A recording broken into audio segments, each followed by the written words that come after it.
நாளைக்கு மீட்டிங் வந்து collector madam வச்சிருக்காங்க. அது நீங்க பாருங்க, எங்க கையில என்ன இருக்கோ அதுதான் தர முடியும்.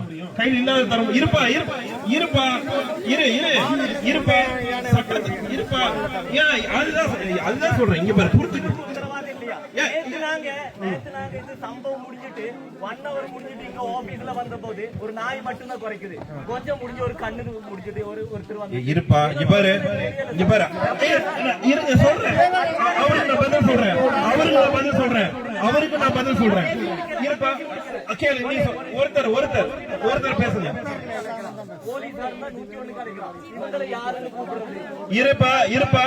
அவரோட கோரிக்கை இரு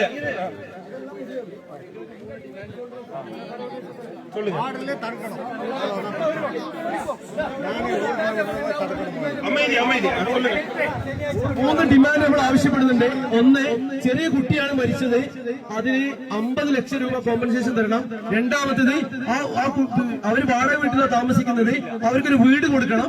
മൂന്നാമത്തത് അവർക്ക് ഒരു ജോലി, അഥവാ കുട്ടിയുടെ പിതാവ് വിദേശത്ത് ചെറിയ ജോലിയാണ്, ഇവിടെ ഒരു സർക്കാർ ജോലി അയാൾക്ക്. അതെ, പിന്നെ ഒരു കുട്ടിയാണ് അവർക്ക് ഉള്ളത്. അടുത്തൊരു കുട്ടി, ആ കുട്ടി ഹാൻഡിക്യാപ്ഡ് ആണ്.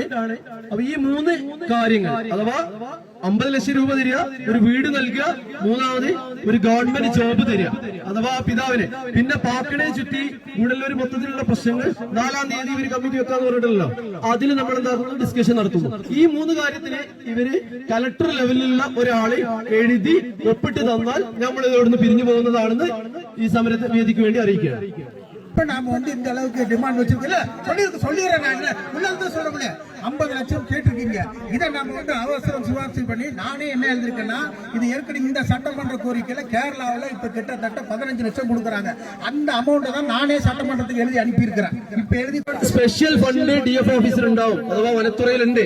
ആ ഫണ്ട് വെച്ച് ഈ ചെറിയ കുട്ടി എന്ന നിലയിൽ, സിറുവൻ എന്ന നിലയിൽ നിങ്ങൾ അത് പണിയാവണം. ഇല്ലാട്ടി ബോഡി കേരളാവിൽ ഇരിക്കട്ടും. അതുதான் எங்களுடைய തീരുമാനം.